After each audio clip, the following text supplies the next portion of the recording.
tous les amis, bienvenue à cette nouvelle vidéo. Alors je suis heureux de vous retrouver aujourd'hui pour une nouvelle vidéo sur le van.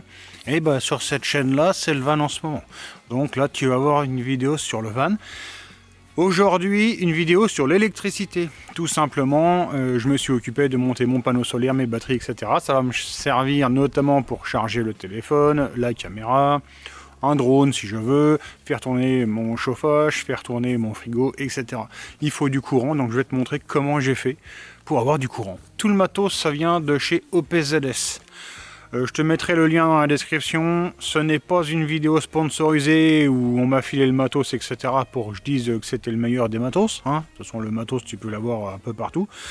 Tout ce que je sais, c'est que moi, quand j'ai voulu m'acheter mon matos, notamment solaire, j'étais un peu paumé. Je ne savais pas vers quoi me tourner. Je ne savais pas les capacités de batterie. Je ne savais pas ce que je devais mettre comme panneau, comme matos, etc. Donc, j'ai téléphoné. J'ai téléphoné à droite, à gauche. Et il y en a un qui m'a répondu tout de suite. Bien expliqué ce que je devais m'acheter.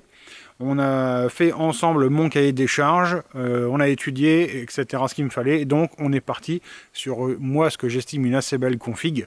Sache qu'ils ont déjà des kits tout prêts sur leur site, tu pourras aller voir si ça t'intéresse. Tu peux notamment recharger tout simplement avec un petit coupleur séparateur que tu vas mettre dans ton capot, juste une petite batterie que tu vas mettre derrière, etc. Si tu veux juste recharger un téléphone, mettre une loupiote, etc. Moi, je me suis quand même payé un kit solaire assez complet, parce que j'avais les moyens, entre guillemets, hein, tu le savais, j'avais une enveloppe de 4500 balles. Donc, je me suis dit, allez, si je mets 1300, je mettais même jusque 1500 balles dans le solaire. Si j'ai une belle install, ça me va, tu vois. C'était mon budget. Donc, sache qu'ils ont des trucs qui commencent à 300-400 balles et après, ça monte. Ah bah, si t'as du blé, c'est jamais difficile de faire monter. Hein. Voilà. Donc, allez, c'est parti. J'arrête de blablater. Je te montre un peu l'install.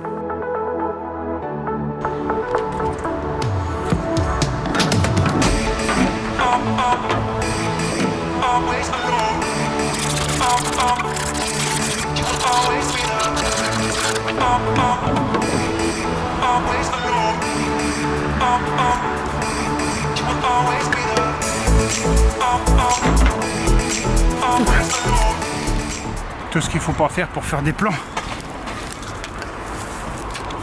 Attends, je descends. Ouais, bah attends, c'est un gros camion, hein. Faut une échelle pour monter de mon gros camion. Attends. Allez, une dernière partie à poncer. Après, on mettra un petit coup de triclot. Donc là, tu le sais, hein, ça tient collé au silicone. Donc sur cette partie-là, c'est poncé, ça tient bien. Sur cette partie-là, ça va dépendre de ta bagnole ou de ton camion. Moi, la peinture, elle est bien naze, hein, donc bon, déjà, d'ores et déjà, elle accroche. Je vais quand même mettre un petit coup d'acétone, hein, parce que là, j'ai ça qui traîne. Triclot, diluant, tu mets ce que tu veux, mais que ça soit dégraissé et que ça tienne. Alors, si ta peinture, elle est vraiment propre, vraiment récente, peut-être tu peux mettre un petit coup de papier, mais très léger. Hein. Tu traces au crayon là où tu vas coller. Et bah, à l'intérieur, tu peux éventuellement lui mettre un petit coup de papier pour améliorer l'accroche, quoi. Voilà, donc là, moi, tu vois, c'est dégraissé. J'aurai pas de panne d'accroche pour mon silicone. Ikaflex 221, donc c'est un silicone colle. Donc tu vois, je vais pas forcément t'apprendre à mettre du silicone, hein. T'en mets sur tout le tour. Puis après, bah, c'est parti, hein. Tu colles ton support directement sur la peinture. Voilà, donc après tu vois que le doigt, tu viens lisser, tout arrive facilement à un résultat propre. C'est un mastic qui colle pas trop au doigt, t'inquiète, hein. Par contre ça tient bien sur la carrosserie. Voilà, alors ça peut faire flipper de se dire que tout ça, hein, avec la prise au vent, ça ne tient qu'avec du silicone, mais ça peut te rassurer, dis-toi que les aquariums tiennent comme ça avec du silicone collé, le verre bord à bord. Là tu vois au travers en fait du toit, j'ai percé. Le noir que tu vois en fait c'est une peinture anti-rouille, hein, n'importe quelle anti-rouille classique. Et là j'ai collé en fait deux bouts de gaine, hein, collés par l'extérieur. Alors le passe-cloison c'est ça, tu vois, c'est une pièce en ABS. Les fils plus et moins vont rentrer à l'intérieur et ils passent en fait dans la cloison tout simplement. Alors pourquoi j'ai fait un trou ici et je veux descendre là? Tout simplement parce que sinon j'aurais pu faire un trou direct dans la cloison qui va à l'extérieur et mettre une grille. Alors tu vas me dire, sur mon camion on n'est pas sur un concours de beauté, effectivement c'est vrai. Simplement je préfère faire une descente, ça peut paraître bête mais au moins l'eau elle peut réellement s'évacuer, quoi, la condensation. Alors j'avais peur que la laine de roche se trouve complètement chargée en humidité, il aurait fallu cloisonner, etc. Ça aurait été un bordel. Là effectivement je vais avoir un tuyau dans le machin, bon il sera caché dans un meuble, on ne le verra pas. Bon, je préfère cette solution. Alors effectivement, ça peut paraître vraiment disgracieux, dégueulasse, etc. Je pense que je vais peut-être éventuellement le cacher ou juste le peindre, on verra. De toute façon, ici tout le long, hein, c'est toute mon installation électrique, enfin tout ce qui arrive ici du plafond. Donc l'installation électrique, je pense que ça sera caché, c'est pas vraiment ce qu'il y a de plus beau à voir. Et puis bon, ça fera le job. Après, c'est pas une descente d'eau, hein. C'est pas parce que ici il y aura le régulateur du panneau solaire qu'on va tous s'électrocuter, qu'on va tous mourir. Mais je pense que c'est vraiment important, surtout dans un van, d'avoir une extraction de l'humidité qui soit performante. Hein, tu le sais, ici c'est de la tôle à l'extérieur, etc. C'est bien d'éviter la condensation pour pas faire tout pourrir assez rapidement. Et puis aussi pour les odeurs de toilette, tu vois ce que je veux te dire.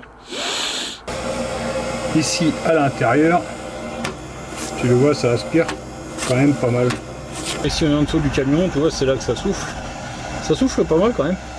Alors évidemment, là j'ai monté ça provisoire, je vais redémonter, foutre un coup d'anti-rouille, mettre mon tuyau, un coup de silicone, etc. Et ici, bien évidemment, je mettrai une moustiquaire, hein, pour pas que les moustiques ils rentrent par ici. Ils passent par le machin quand il est pas allumé et ils viennent nous piquer dans la nuit, fumier. Alors on est dans ma SDB. Rigolo, j'aime bien.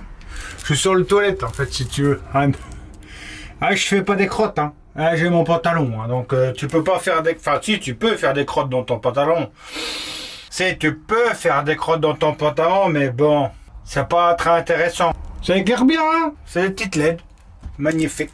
Là, on est déjà plus ou moins à van life. Ouais, c'est un peu le bordel, tu m'excuses. Mes câbles sont passés. Ici, hein, les connecteurs étanches, évidemment. En dessous, tu le verras pas forcément. Les rilsans pour tenir en fait les câbles. Voilà, c'est bon. Borne négative, ok. Attends, on va mettre la positive ici. Alors évite de laisser traîner les fils, hein. Moi je te fais ça pour la vidéo. Qu'est-ce qu'on voit? 37,8 volts. Voilà, je génère. C'est quand même facile le soleil. C'est parti là pour 30 ans comme ça de soleil, d'énergie solaire gratuite.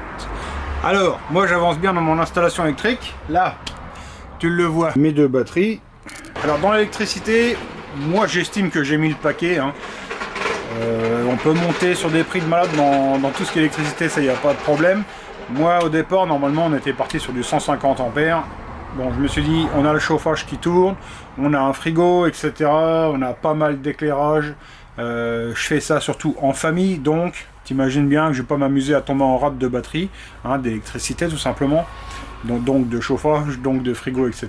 Donc je me suis dit, allez, je vais doubler la capacité des batteries. Donc c'est pour ça que je suis parti sur 300 ampères batterie.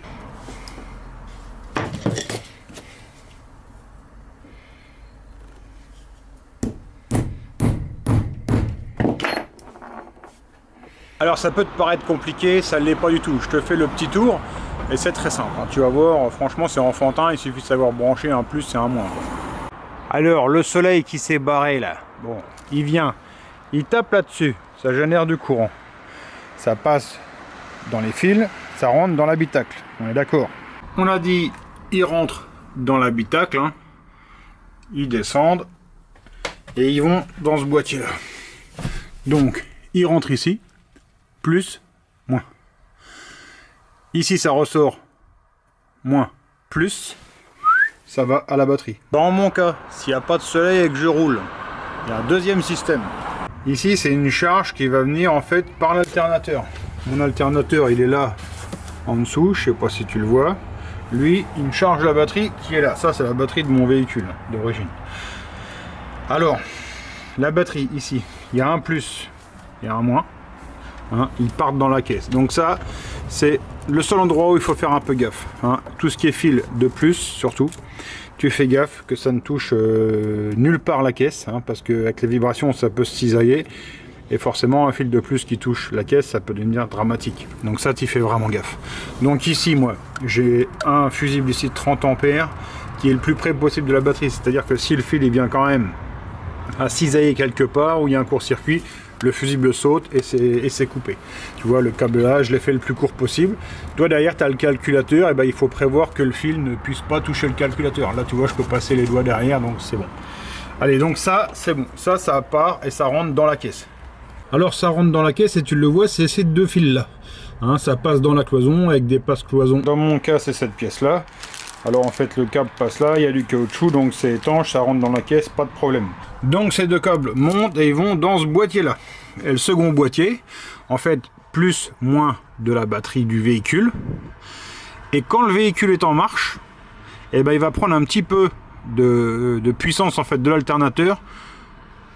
Et hop, il la redistribue lui aussi aux batteries. Donc dans mon cas, soit le panneau solaire charge, soit l'alternateur charge, soit les deux aussi sont capables de charger ensemble. Mais c'est deux trucs vraiment séparés.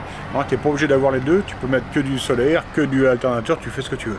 Alors on a toujours l'habitude de parler du budget dans ces épisodes. Donc là, l'opération solaire, ça m'aura coûté à peu près 1 200 €. Donc comme je te le disais, je te mettrai en description le lien de redirection vers OPZS. Alors sache que je ne touche rien sur les ventes, j'ai pas de code de remise à te donner.